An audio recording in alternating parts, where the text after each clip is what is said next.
Good afternoon and welcome to Nedgroup Investments Budget Insight for 2025. My name is Trevor Garvin and I'm Head of Multi-Manager at Nedgroup Investments, and I shall be your host this afternoon. For the next hour or so, we will be dissecting the budget as presented yesterday by the Minister of Finance, Enoch Godongwana. He presented the budget after a 2 or 3 week delay from last month when he was wanting to propose a 2% VAT increase, and there was much pushback from various political parties. As a result, he delayed the budget until yesterday afternoon, where he finally presented it. Today, we have Nicky Weimar, Nedbank's Chief Economist, with us here in the studio, who we know very well from past budget insights. Nicky is a big proponent of structural reform and trying to bring down the costs of government expenditure. She is great in explaining economic insights and concepts in an easily understandable manner. Nicky is Nedbank's Chief Economist, and she has been with Nedbank for the past 2 decades. Nicky, it is great to have you again with us here today in the studio, and for you to share with us your insights on the budget as presented yesterday by the Minister of Finance. Today, really, Nicky will be presenting for the next 30 or 40 minutes or so her insights with a few slides, and then we will end off with about 15 to 20 minutes of a question and answer session. So without further ado, I'd like to hand over to Nicky. Welcome. We look forward to hearing what you have to say, and then I look forward to having some questions and answers with you afterwards. Thank you. Hello, everybody. I hope you're all doing well. It's good to be with you here again today. And yes, for the second time, Budget 2.0, we are doing a retake on the latest budget that they've put out there. This, again, I think has to come with a provision that there is still no consensus about the proposals that was put forward in the budget. But nonetheless, it appears that they decided to table the budget regardless, and that any adjustments that might need to occur will be thrashed out afterwards. So let's just first, before we delve into the nitty-gritty of the budget, let's have a quick look at what is South Africa's fiscal dilemma. I mean, one of the key factors that we are struggling with is that South Africa has seen a situation where our fiscal position has deteriorated quite dramatically over the past 15 years or so. We have been running budget deficits of over 4% of GDP, really since 2010, which is an extremely long period of time. Even before the pandemic struck, we were on the wrong course. The pandemic, of course, decimated South Africa's government finances. But even before that, we had a situation where revenue simply could not keep up with expenditure growth. And the gap between those two just continued to grow. And in the process, of course, we run those big deficits. That really is every single year the amount of money that we need to finance. That is the extent to which we're adding to the country's public debt burden. And you can see in this graph how our debt burden has shot up from less than 30%, which was low by emerging market standards. It shot up all the way to where it is now at about 71% of GDP. That is where it ended the last fiscal year. Among emerging markets, which is that second little slide I show you, you can see that South Africa is certainly on the higher end of the spectrum there as far as public debt is concerned. If you just look at our increase in debt over the last decades, we have had one of the fastest acceleration in public debt among our emerging market peers. So clearly we are in an unsustainable position. What does it mean? Well, it means that we are on this sort of slow-moving debt trap.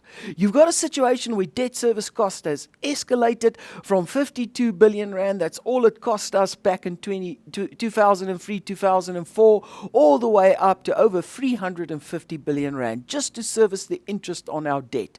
It's now consuming over 20% of tax revenue.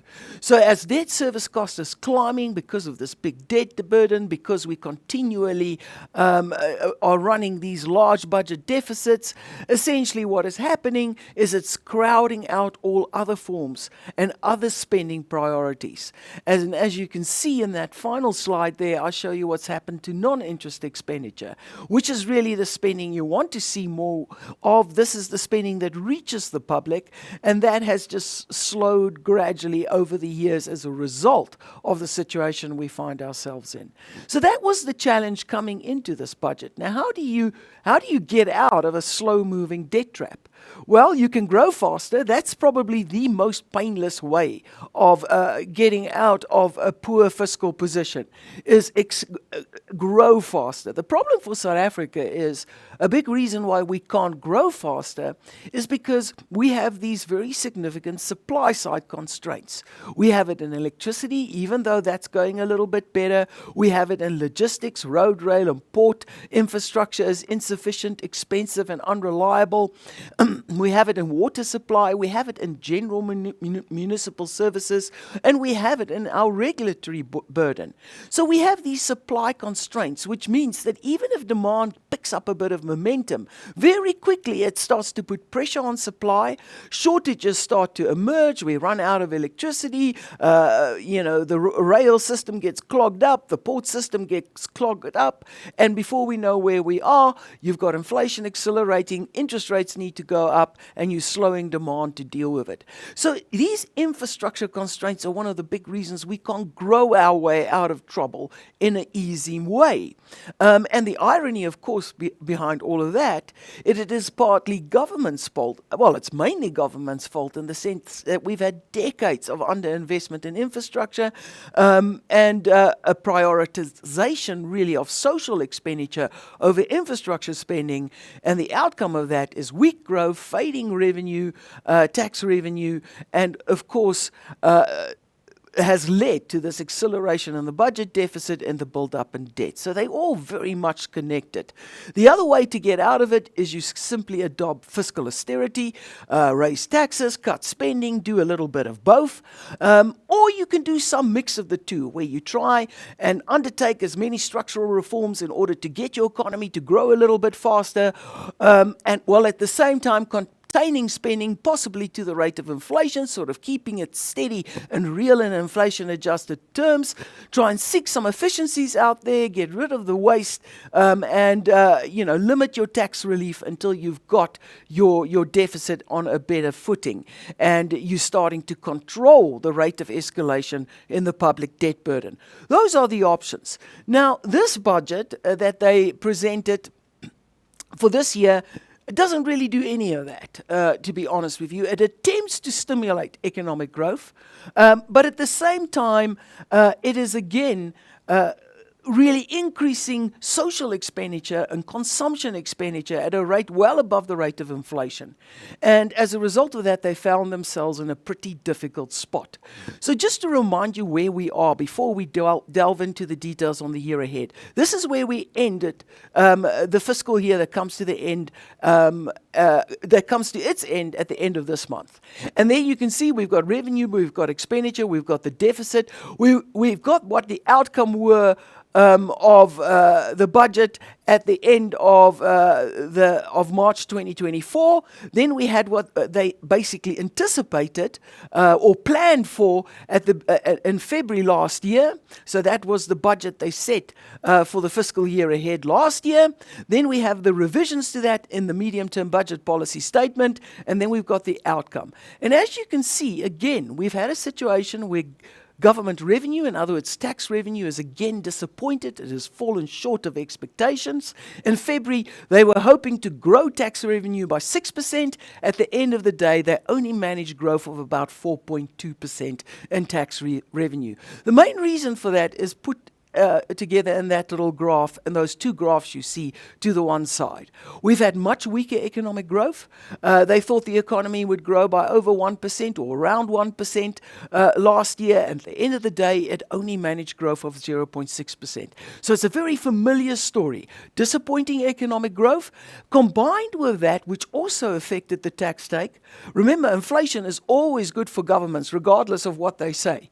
And what essentially happened during the course of last year is we had a rapid deceleration in the rate of inflation. So inflation came out a lot lower than they anticipated as well. All of that combined into that very disappointing growth we had seen in revenue of only 4.2%, which was slightly below the rate of inflation. And then when it comes to expenditure, they've again spent slightly more than they anticipated. Expenditure, well, initially they budgeted for significant expenditure restraint, slowing expenditure to just 4.4%. At the end of the day, by the time we got to October, it was clear that they were not going to meet that target, and they upped the target to 6%. And again, when they got together for this year's budget, expenditure has been slightly higher than that. So the outcome of it all is we have had the budget deficit again falling short of what they planned in February last year. It came out at the end of the day at a 5% of GDP, which is simply too high. It is simply unsustainable. That as opposed to the 4.5% they initially anticipated. So we ended the past fiscal year in a pretty weak and vulnerable place for the reasons I've just explained. Now from that position, which is already a tricky position to be, where the economy has slowed, where inflation is decelerating, and where you're already running a pretty substantial budget deficit of well over that sustainable level, which is 3% of GDP. You are well over that stress level. So in that context, what is the plan they've made for the next 3 years? That is what is reflected in this graph. Now you can see they've put through some very ambitious growth in government revenue and tax revenue in particular. They're hoping to up tax revenue by 9.5% this year, 7% the year thereafter, 6% the year thereafter. So they're expecting a tax buoyancy rate of more than 1 to 1. In other words, if you've got a 1% increase in GDP, you've got a 1% increase in the tax rate. They expect tax buoyancy to be even higher than that, which is quite an ambitious target. At the same time, they're also expecting slightly faster economic growth to boost their revenue. And as you all know by now, we've had changes to taxes that will come into effect as well. But those are pretty ambitious revenue targets as far as I'm concerned. Then at the same time, they suddenly departed from the course they set over the last 2 years, where they've tried to keep government expenditure and to grow it only with the rate of inflation. In other words, keep it kind of steady in terms of in real and in inflation-adjusted terms. In sharp contrast to that, you've got now expenditure accelerating rapidly to 7.8%, and only after that do they finally rein it in to 4.3, 4.9%. Again, this is a very familiar pattern. We've seen this often.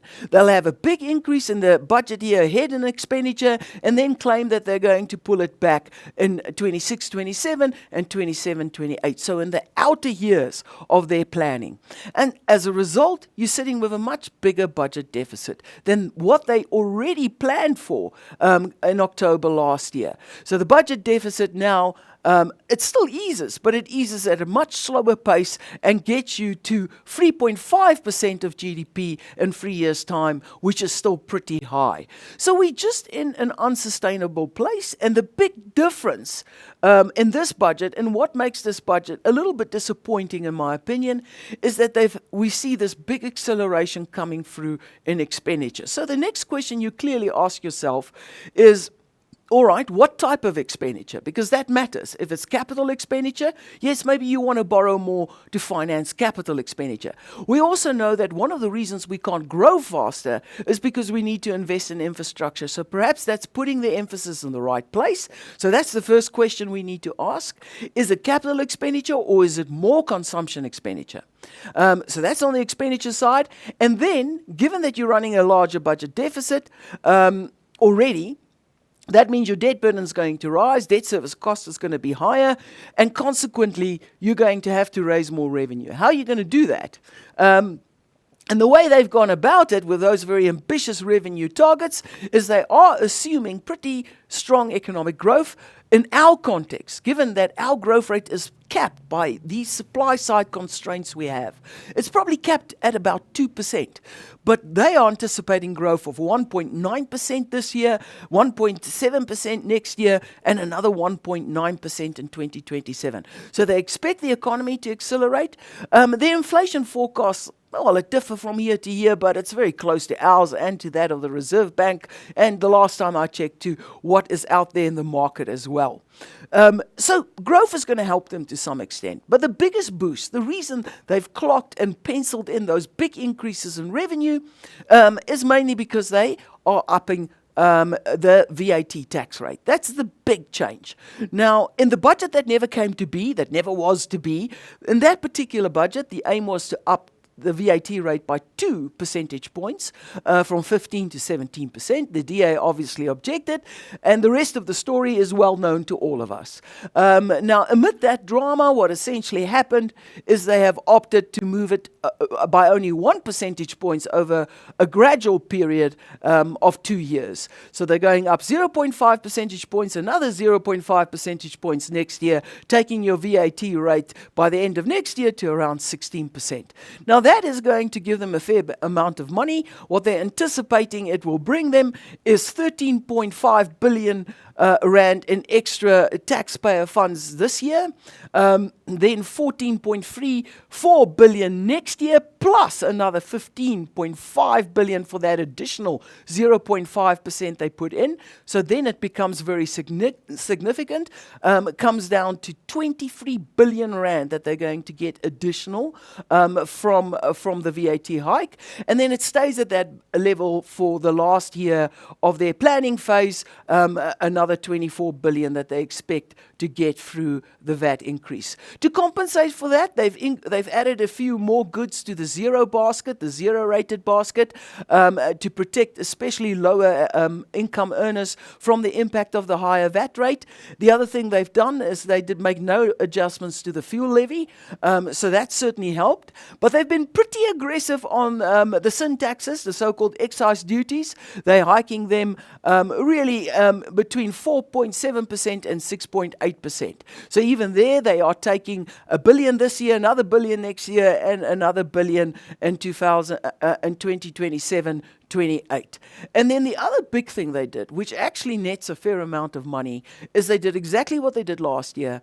And this was not in the original budget tabled in February. There would have been a bit of relief for individuals, but now that is out of the question, and they have opted to just simply let inflation do the work for them, and they're going to give you no inflationary adjustments to your income, and so there will be no inflationary adjustment to the income brackets for personal taxes. So the outcome of that is they get another 18 billion this year, another 19 billion, and another 20 billion. So overall, it's a fairly astronomical amount of money they're going to take. 28 billion in additional tax revenue this year, 44 billion next year, and then 46 billion in 27-28. So the outcome of all of this is that is what is behind their assumptions for revenue. I've got to tell you, even with that, I do think those revenue estimates are optimistic. Also, we know in South Africa that we've actually kind of reached the peak of what we can do with taxes. More often than not, all that happens is your tax base shrinks, and at the end of the day, you don't get nearly the increase in tax revenue that you would have gotten if you had either increased taxes by far less or avoided or allowed on economic growth to do the job for you. So I have to say, in that sense, I'm not convinced they're going to make those very aggressive targets. The other thing is we do think their growth rate numbers are pretty ambitious, and it would require that they deliver on infrastructure spending and on structural reforms. And although we're moving in the right direction as far as that's concerned, which is very good news, it has been slow going. And so it seems unlikely to us that we're going to unlock enough space to grow at that sort of rate over the next 3 years. Then, That's the revenue side. So nothing exciting for any of us there. No major tax relief, only a greater tax burden, and it's mainly being channeled through indirect taxes. All right. What are they going to spend this additional money on? Why the need for the tax increase? Why not just stick to the plan you set out in the mini budget last year? Well, the main reason is because they're upping spending very aggressively. Now, what they will tell you is that the reason that they need it to get more revenue and is because they had to grow government expenditure by almost 8% this year because they had to accommodate a higher public sector wage bill. Now, it is true that the public sector wage bill certainly settled at levels above what they anticipated, and as a result, they've had to allocate another 14 billion, essentially another 14, 15, and 16 billion over the next couple of years to accommodate that. But it's not the main reason that we are seeing higher expenditure. It is one of the reasons, but not the main reason. The other reason they put forward is that they're going to put in a lot more money to deal essentially with infrastructure spending, which is good news. That's what we all want to see. But I went back to last year's numbers and I went back to the mini budget numbers, and the infrastructure spending hasn't been up that dramatically that it accounts for this significant increase in expenditure. So that's the question we're going to try and answer for you here. What's behind it? If you just look at the composition of South Africa's expenditure, this is government expenditure. Those are your big expenditure categories. So how much do they make up of total government expenditure? Debt service cost is already enormous. It's 16.4% of total government expenditure. So that's that whole crowding out effect I explained to you at the beginning of the presentation. Then there's compensation of employees, just staff cost. It's very significant, over 30% of total government expenditure. Then you can see our biggest sums of money go to education and social protection and healthcare. Together, those three items take up a huge slice of government's expenditure. Then we get to economic affairs. Then only do we get to policing and public order, security and defense. And then at the end, there are these much smaller functions like housing, environmental issues, recreation and culture. But what government does and what National Treasury does is from all of these functions you see there, they go and extract what is essentially social expenditure, right? So all of these functions allocate some funds to social expenditure in some form or the other. If you add all of that together across all the functions, you'll see that we spend over 60% of non-interest expenditure goes purely towards what government calls the social wage. So we already spend a truckload of non-interest expenditure on social expenditure. So what are they going to do now? So what have they budgeted to increase for this fiscal year and on average for the next 3 years? And that's what those two graphs show you. You can see they're going to grow infrastructure spending. That falls under economic affairs. That is at the top of the list, so that's totally true, growing by 11.8%. You can also see debt service cost on its own, okay, over 13%. Of total expenditure. Still one of the fastest growing items in the budget, growing at 9.1% and 7.1% on average over the next 3 years. Then the next priority will be housing. Then it's environmental protection, which is such a small and tiny division. Let me take you back one. You can see it only makes up 0.6% of total government expenditure. So that's not really meaningful. You can ignore those. And then the other big ones is healthcare and social protection that are both rising by more than the rate of inflation, and really that is sustained over the 3-year period. So this is actually pretty aggressive growth in social expenditure that is behind this higher number you've got out there. The biggest factor here is that even though they've now upped government expenditure, right, to a much higher level than they reflected in October last year and in February last year, right? On top of that, it's still probably underestimating what this is going to cost them because they continually failed to make provision for the social relief of distress grant. Here I show you.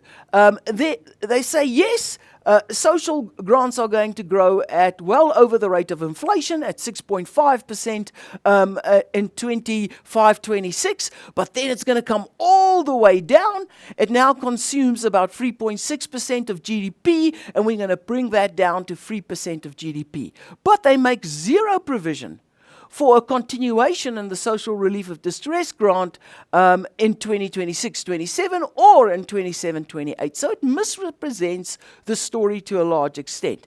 And if you look at it, as of the end of last year, the last fiscal year, 8.3 million people received the social relief of distress grant. They, by their own numbers, expect this to grow to 8.7 million people. Cyril Ramaphosa wants to bring in a basic income grant to replace the social relief of distress grant. They never make the decision for that, but they don't put those funds into the budget. That's 35 billion, which they should just put in for the full 3 years, and then let's get a real sense of what is happening to the deficit. So my sense is these numbers will, at the end of the day, be much higher than is being reflected here, because they continually refuse to budget for this social relief of distress grant. Now, on top of that, they also increased your your sort of social transfers, all of them from the old age pension fund, pensions, all the way through to child support, by well above the rate of inflation. So there's a populist element to this budget. I think there's no doubt about that. The other thing that is true is they had to accommodate a higher public sector wage bill, but at least now they've got a 3-year agreement. In year one, public sector wages will go up by 5.5%, which is well above the rate of inflation, and thereafter it will rise linked to the inflation rate, which you can assume is somewhere around 4.5%. And so they've had to accommodate that. That's true, but the big hit there is really coming on the social grants side. And then on infrastructure spending, yes, they're making greater provision for infrastructure spending. That first graph shows you there how consumption expenditure just completely dominates government spending. Over 90% goes purely towards consumption expenditure, and as I've pointed out before, a big portion of that is debt service cost, and the rest is the social wage, which leaves virtually nothing for capital expenditure, which is the very thing you need to unlock faster economic growth, create more employment, create more taxpayers, and help get you out of the fiscal bind you're in.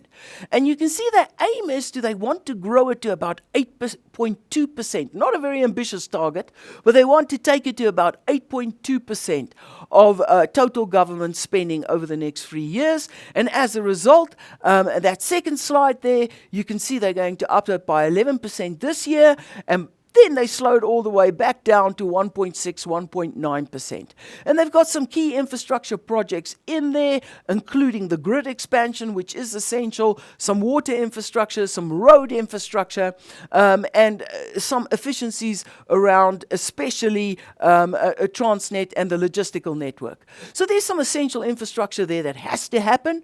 But nonetheless, it's not really an ambitious target, and it's not dramatically different from what they put out before.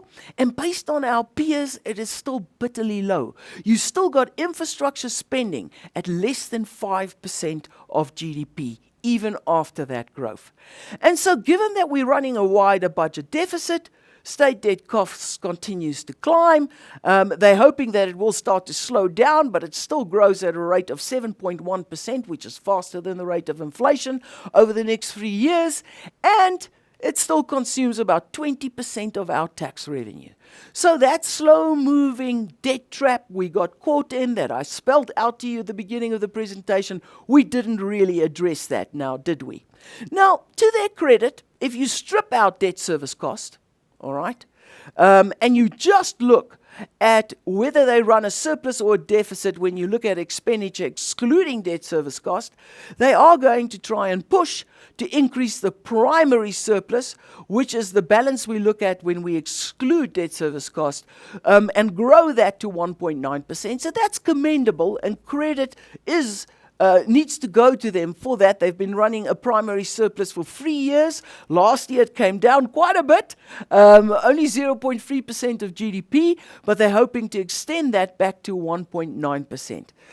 The outcome is that your debt story remains an ugly one. Your debt burden is still going to be climbing. It peaks next year at just around 76% of GDP. And then, if they can reduce the budget deficit back down to 3.5%, then based on that, you see that graph there, they show you the trajectory of how they will bring the debt burden down by the time we get to 2033 to 67% of GDP. Now, I've got to tell you, there's a lot of execution risk here.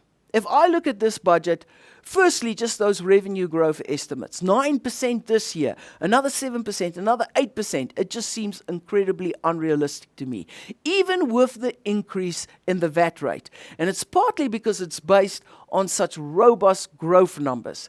Now consider the world we're operating in. It's become a very unstable place. I saw the heading in the Financial Times where they say certainty is now the new scarcity, and that's certainly the case. The instability coming from really unexpected quarters like the United States, and the threat of a global trade war, which is now well and truly underway, all of that could still create significant headwinds going forward. It could elevate our inflation. It could put pressure on our currency. It could stop the interest rate cuts, which we all rely on to carry us in this cycle. So I think in that context, those numbers look a bit unrealistic to me. But my main criticism of this budget is that it's not aggressive enough to address infrastructure constraints. All right.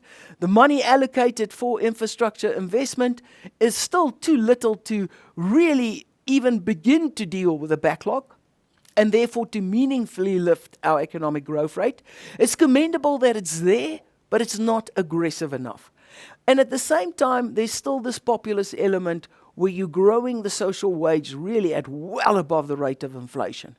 And the outcome is that we stay in exactly the place where we were, with still very much an unsustainable budget, still caught in this spiral of running large budget deficits of over 3% of GDP, adding to debt service cost and crowding out all other expenditure. And I think part of the problem here is that there's a reluctance to make some really hard choices. And because they're trying to be all things to all people all of the time, there is always this risk that they fail on all fronts, and that they never quite deliver to anybody at any time on any particular area of the budget. And I think that is the risk of this particular budget. And that's it from me, Trevor. Nicky, thank you so much, and you kept to your time nicely, and nice to see you again. I think perhaps just a starting point, and also for everybody online, is if we just put the debt currently into perspective. So currently we have around 6 trillion rand of government debt, and that's increased from 2 trillion 10 years ago. It makes up about 76% of our GDP, and 22 cents out of every rand collected in tax is going on interest payments. So I think a lot of that just probably contextualizes some of the points that you've just made.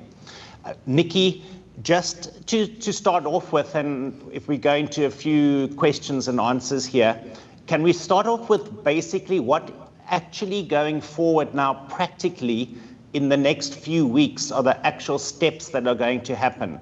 So we know the Minister of Finance yesterday presented the budget to Parliament.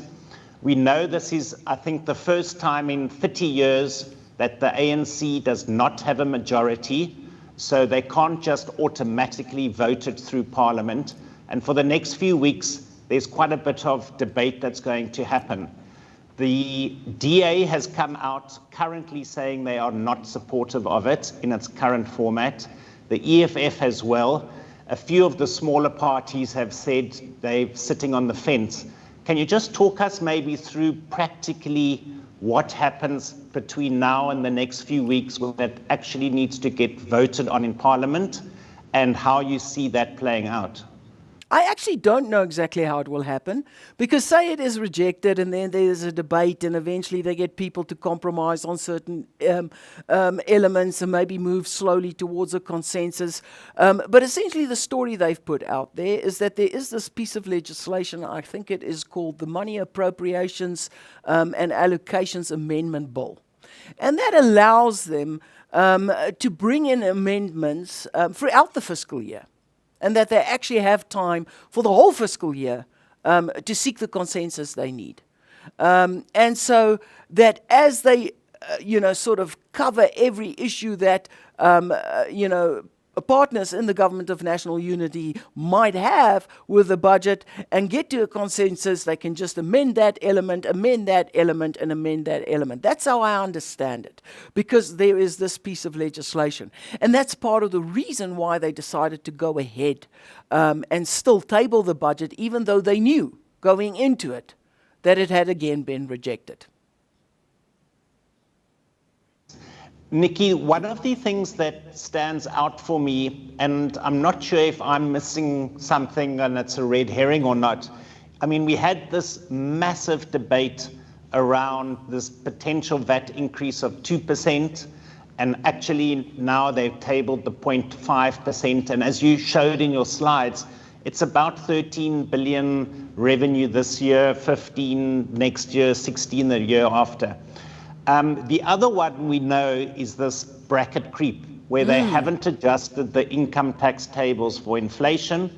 And I think it's the second year in a row that they've done that now. And on your revenue figures, that comes to about 16 or 18 billion for revenue this year and 19, 20 the next few years. So that bracket creep is actually raising more revenue. The taxpayers are having to fork that out, yet nobody's really mentioning this or debating this. Has the focus been in the wrong areas, or why is all the commentators silent on the bracket creep part, but there's so much noise around the VAT increase? Yeah, if you think about it, it's not right. You're completely right. I mean, that bracket creep is a classic way in which governments, of course, have always used inflation. That's why I say inflation's always good for government revenue. It always is. Because even if they do make some compensation, they can never fully compensate for the effect of inflation. So if you've got rising inflation, generally government is the main beneficiary from it.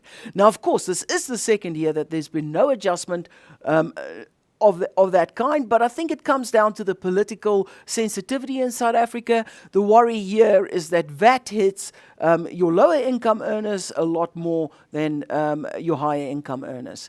And of course, this is not a fair reflection of what happens with bracket creep, because bracket creep is far more aggressive for people in your low to middle income categories than they are the higher categories, where it tends to stand still after you get past the top marginal tax rate. So there's a bit of a delusion there, you're quite right. But I think it is this notion that there is the belief that VAT affects a far broader scope of individuals because it's indirect taxes, and therefore you've got far more taxpayers, and you also have a far greater portion of poor taxpayers that are exposed. But in the budget itself, National Treasury actually shows that that's not necessarily the case. Because of the zero rating, the poor are often very effectively insulated from the impact of higher VAT increases.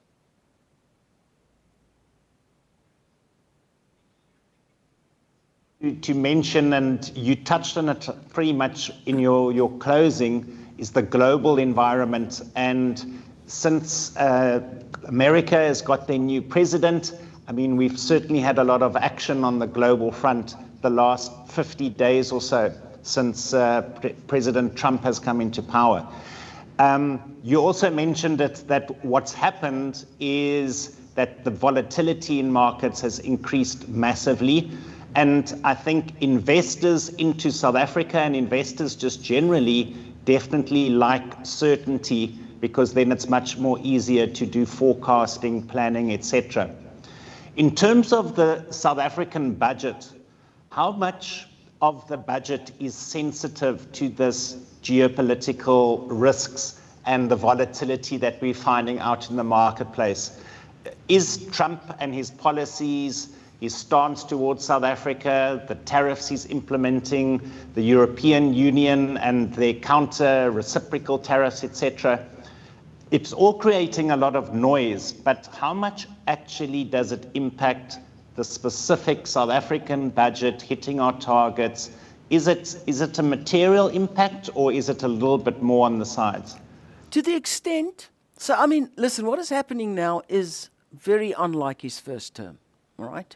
He threatened tariffs in his first term, Donald Trump did, and you know, in the end, the impact of the tariff was largely offset by a much stronger US dollar, okay, which immediately has a counter impact on the tariffs, and it was isolated to certain types of products that were considered strategic. We already way past what we saw in his first term. You're already talking about very aggressive increases. Tariffs on China has increased by over 20%. So it's the highest it's been in post-war World War times. And so that's very aggressive. So it's just the extent of the increases. The same with steel and aluminium. The same with what he now threatens in terms of reciprocal tariffs. Now, where can it hurt us? To the extent that it results in a global recession, that it hits global growth, global trade falls and declines, world growth starts to slow, then it hits our export earnings. That's a big boost, a big impact on government's direct revenue through taxes, right? If mining companies make losses, they're not going to pay any taxes. Equally, if your automotive producers start to lose market share because AGOA is cancelled, which now is starting to look increasingly likely because they're talking about something called reciprocal tariffs, so that if you're going to go that route, there's no more AGOA.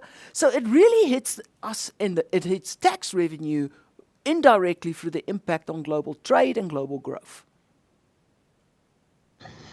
Nicky, and again, thanks for that explanation. If we go down to the real crux of it, which you also touched on, and perhaps was questioning in the minister's projections for next year, which is economic growth for South Africa, and roughly over the next 3 years, you know, it's around 1.8, 1.9% per year for the next 3 years. I know your projection is a bit lower for this year. I mean, I feel we talk about this often year on year, but economic growth of 1.5 to 2% is really not enough to get South Africa really out of the problems we're in, to create employment and just get this economy kick-started. With the Government of National Unity, I guess this was their first opportunity presenting, for lack of a better word, a joint budget. And you made the point that it's really come up with nothing really new, that creative, that's going to cause this growth to happen. My question is, why do you think that is? Why is the government or the GNU, why are they held back or impeded all the time? And can they not really just come up with some great new ideas, speed up the structural change, and get economic growth to that 3-4% level? You know, I think we can certainly do a lot to instill confidence. For example, deal with something like crime and corruption. Show some visible, high-profile successes on that front. That will boost confidence. So why they can't do that is difficult for me to explain. I do not know. I do not have the inside track on that. So I think they can work on those sorts of things, those sort of low-hanging fruits. But the sad truth about South Africa's situation is that ultimately you're only going to lift the constraint on growth once you finish the railway, once you finish the roads, once you fix the water infrastructure, once you put the additional grid capacity out there, which we need 14,400 kilometers on. And you can imagine, even in an efficient economy, that's a long process. You've got to run the pylons through private land, you've got to do the negotiation, you've got to get that land secured and then move on to the next one. So I think it's just the nature of where we find ourselves because of 15 years of neglect. that now you cannot just easily lift the constraints on growth. And I think that's the problem. We can do a lot to keep confidence going in the interim. We can aim for that low-hanging fruit, but we can't magically make a power plant appear. And that is the challenge we have. And on that point, which ties in, I guess, with that, is one of the biggest and areas of economic growth can often come from small business, small, medium businesses that start, they employ 2, 3, 4, 5 people over time, and the economy grows, employment improves, etc. Do you feel, just again in terms of the budget of this year and past years and going forward, that enough is being done to allow and encourage small, medium enterprises to really get off the ground and create and help drive this economic growth? No, absolutely not. We still have a massive regulatory burden. The grey listing did not make that easier. A government can certainly, we've had this red tape, get rid of red tape project since 2018, and still it's an excessive regulatory burden. So that's one way where you can help small businesses in terms of maybe concessional loans, more creative financing, maybe some risk sharing with the private sector. That's another way that you could help small businesses get off the ground. We haven't really looked at how to promote small businesses in any sort of creative way. So I think a lot more can be done about that. I think we've got time for one last question to end off, Nicky, and I ask you this every year. What's going to happen to interest rates? I'm going to do it again, which is I'm appointing you as the new Minister of Finance for South Africa, and I'm asking you to come up with 1 or 2 or 3 new policies or ideas that you could present to the government today to get things really on track. What 2 or 3 suggestions that they're not doing would you come up with? Yeah, I would certainly focus on infrastructure. That's the first thing. I would certainly set a more ambitious target to have at least infrastructure spending consume 10% rather than just 8% of your total government spending. There too, I would focus on the areas to deliver the infrastructure that would have the most significant multiplier effect on economic growth and job creation. That's what I would focus on. So that's the first thing that I would change. The second thing I would change is I wouldn't bring any new policies because I don't think that's our problem. Our problem is in delivering the basics and delivering quality government services. And that is what I think they should focus on, is saying, okay, within this given budget, what can we do better in order to improve service delivery to the public? And it is those basic elements, if you can do that with competency, with enthusiasm, with greater efficiency, that is what ultimately builds confidence. So that's what I would focus on. Nothing spectacular, boring old basics. Nicky, thank you so much. And I guess I could summarize that in one word, which is the execution. So improve the execution of policies. From your lips to the government's ears, I hope. Nicky, thank you very, very much once again for coming to speak to us and help unravel the budget. It's going to be interesting to watch the next few weeks how it all unfolds, if any changes happen, and hopefully that whatever budget ultimately gets tabled gets through Parliament. Thank you very much. We look forward to seeing you same time next year. And to everybody who has been dialed in and on the webinar, we hope that you found that interesting and insightful, and we look forward to having you next year. Thank you very much.